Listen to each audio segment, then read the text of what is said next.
Olá, sejam muito bem-vindos a mais uma videoaula da disciplina Legislação e Ética.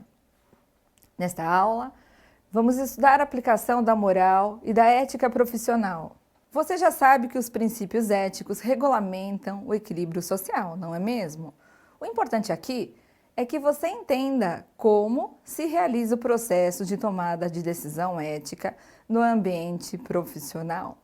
Eu sou a professora Karina de Melo Jaime e vou acompanhar vocês nesta aula Ética e Moral. Vamos lá?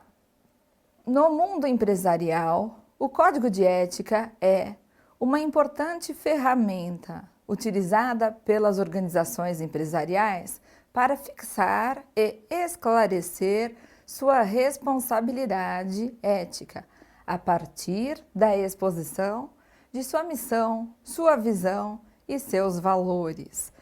Por meio deste código, as empresas adotam uma política de integridade pautada na sustentabilidade social e no respeito aos consumidores, aos colaboradores, ao Estado e à comunidade. Vamos falar um pouquinho agora sobre o conceito de ética, não é? Nós estamos aí diante de uma ciência do conhecimento que vem tratar de um estudo sobre o comportamento humano e a moral. Como vocês podem perceber, a ética se forma de valores e quando nós estudamos a moral também é composta dos valores intrínsecos de cada ser humano que se guia lá pela sua consciência. Aqui nós estamos diante de uma ciência que está um passo além da moral, porque ela vem racionalizar a utilização destes valores para a autodeterminação e para fixação do que é correto e do que não é correto dentro do comportamento humano.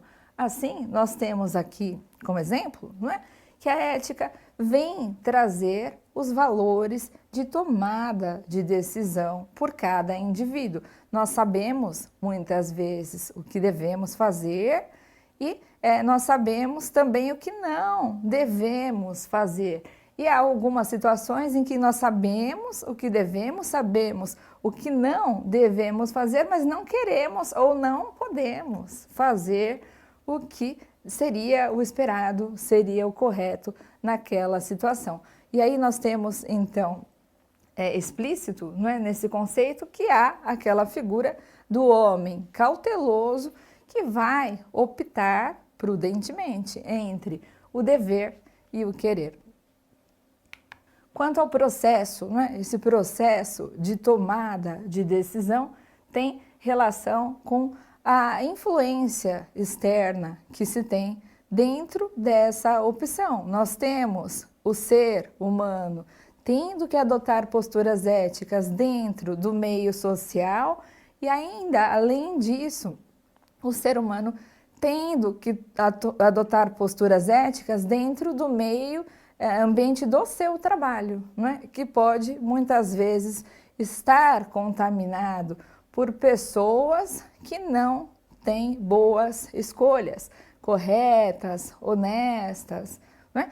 E nós temos que esse processo de tomada de decisão, ele tem muita influência aí do que a pessoa vivencia e até para fins de enquadrar-se naquele ambiente, acaba tendo a luta, a busca pelo senso de pertencimento, né? Se o meu chefe age desta forma, por que eu não posso agir? E muitas vezes o chefe não está agindo de forma correta, honesta, como deveria ser segundo a ética, não é? Vamos falar aqui sobre o passo a passo do processo de tomada de decisão. Eu vou fazer uma leitura para vocês aqui do que nós temos, né? De cada um dos 6 passos que são necessários, enfim, e vou discorrendo cada um deles na medida que for preciso, né? Primeira situação, quando eu estou diante de um dilema, né? Eu tenho que identificar aquela situação, eu tenho que perceber que de fato há um problema à minha frente. Segundo momento, obter informações. Como seria possível a resolução daquele problema? como seria esperada essa resolução, como seria uma conduta dentro da moral que, de repente, um outro indivíduo, naquele mesmo contexto, tomaria de forma honesta, de forma reta, não é? Muitas vezes nós teremos que buscar soluções alternativas, porque nós sabemos, nós queremos ir por essa informação última que você busca e encontra para a solução do dilema, mas há algo que te impede, não é? Há algum impeditivo. Então, tem esse terceiro momento de ir em busca de soluções alternativas, não um único caminho. O quarto momento é a situação aí que você faz uma análise, né?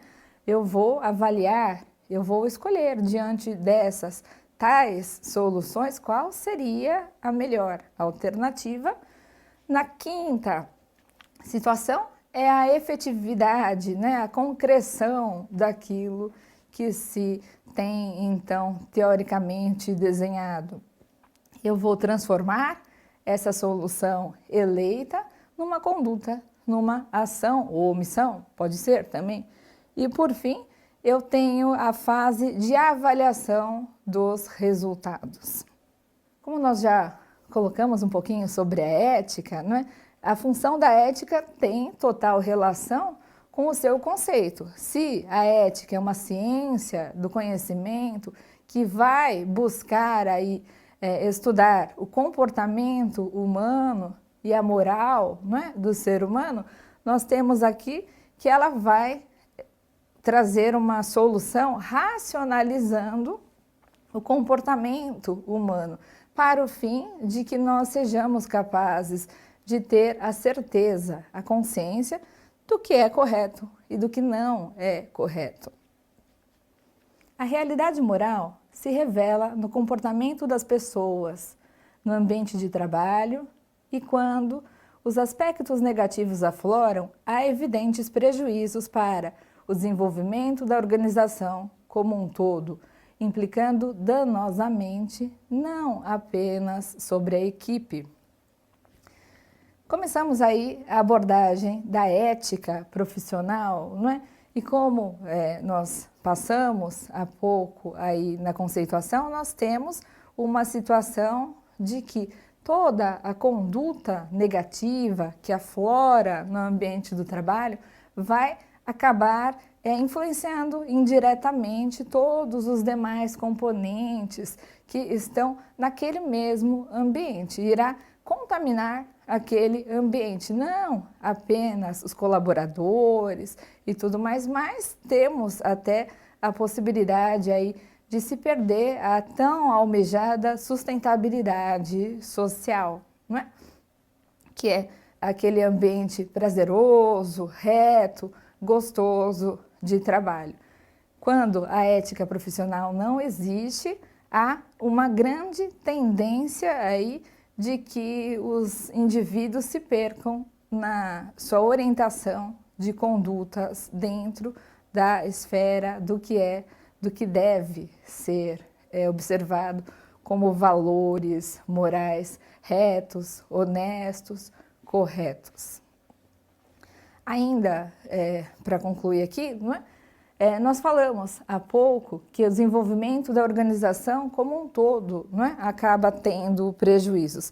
E esse como um todo repercute, inclusive, no sucesso do negócio, na rentabilidade do negócio, né? Porque quando a clientela tem a notícia de que determinada empresa que vende um produto, que presta um serviço, não é bacana, não é ética, né? Os seus colaboradores, enfim, não são, ela acaba fugindo e indo buscar, utilizar aí o produto, o serviço de outra que melhor lhe atenda, não é? Nesse sentido, que ela se identifique e acaba gerando perdas econômicas, não é? Olha lá, sobre a empresa ética, né? Quando se fala que uma empresa é ética, na verdade o olhar vai para as pessoas que compõem aquela empresa, não é? que nós enxergamos da empresa são os colaboradores, são os gestores, são as pessoas todas que estão à frente da linha de atividade, de produção, de prestação de serviços, ou então gerindo essa linha de frente, mas sempre o foco, a mira é no ser humano, que tem essa possibilidade de arbítrio, não é? De se guiar de forma correta ou incorreta. Aqui nós temos uma demonstração, né, para vocês, de um lado o vetor do negócio e o negócio fluindo bem, e de outro lado a ética empresarial, fazendo aí representar que a ética empresarial tem total aí consequência, reflexo no que diz respeito ao sucesso, à rentabilidade do negócio. Então, quanto mais ética for a empresa, mais identidade ela gera no mercado de consumo. E a clientela, quando gosta, né, quando se identifica com a empresa, vai lhe proporcionar a rentabilidade e o negócio vai ter um sucesso melhor. É um dos pontos, lógico, não é o único, não é? Mas é um ponto de grande importância para que as empresas, para que os negócios tenham efetivo sucesso. Olha lá, vamos falar um pouquinho sobre essa política de integridade empresarial. O que é essa política? Ela é uma ferramenta, ela é um mecanismo que vai desde o momento da prevenção de condutas antiéticas, condutas que não são toleradas naquele ambiente profissional, até o momento de punição, não é? Temos ainda o momento da detecção. Vocês viram há pouco, quando nós falamos sobre o código de ética, que ele vai ter uma função. Qual é essa função, professora? Ele vai informar aí um padrão de conduta a ser seguido por todos, indistintamente, da gestão mais estratégica até a linha mais operacional dos colaboradores da empresa, tem que seguir o mesmo padrão de condutas, não é? É o que revela a essência daquela empresa. E nessa política de ética empresarial, de integridade, enfim, todas as vezes que alguém, né, ver um colega, enfim, infringindo qualquer regra desse código, ele tem o dever de delatar, de dar o conhecimento para que se detecte essa ocorrência e se possa aí remediar casos futuros, punir se for a situação.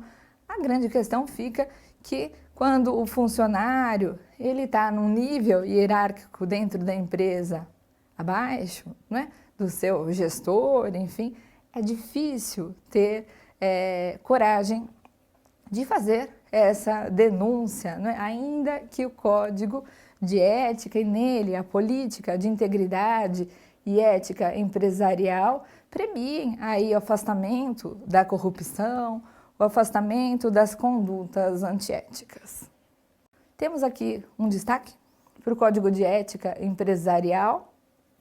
Vamos destacar aí para vocês que ele vai observar não apenas as relações travadas entre os indivíduos internamente no ambiente profissional, no ambiente em que se desenvolve o trabalho, mas também as relações externas, tendo por mira, tendo à vista o foco no interrelacionamento. Aquela empresa vai relacionar-se, por vezes, com fornecedores, e ela não pode deixar de ser ética nesse momento. Ela vai relacionar com a clientela, não é?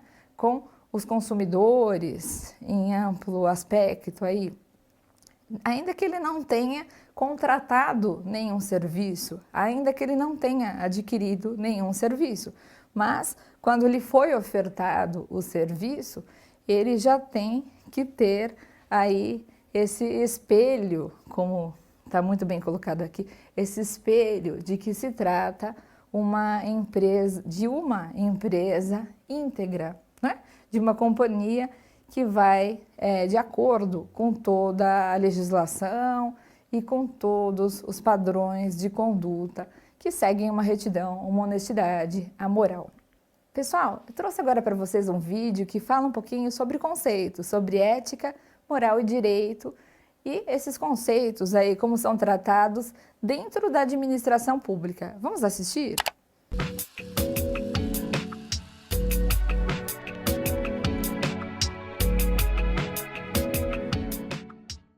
Ética, moral e direito são palavras profundamente vinculadas, porque as três dizem respeito ao comportamento ou à conduta humana em sociedade, em grupo, no mundo. A ética, por exemplo, ela procura estabelecer regras básicas, princípios básicos que sirvam para todos.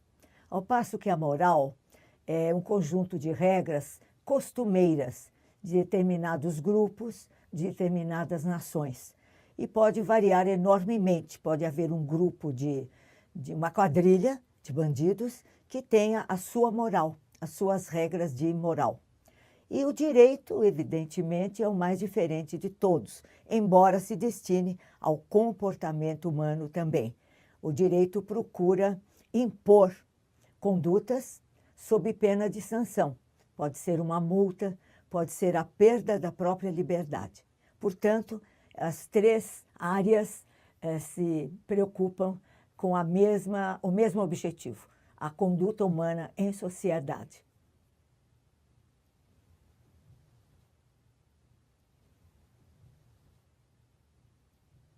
Embora ambas áreas cuidem do comportamento da conduta humana em sociedade, há uma diferença muito importante entre ética e moral. Ética, como eu disse, ela procura fixar, ela procura impor condutas ideais, condutas... Chegamos ao final da videoaula sobre ética e moral. Muito obrigada pela companhia de vocês e não deixem de acessar a nossa plataforma, nossos materiais no Saiba Mais. Tchau, tchau, turma. Até a próxima.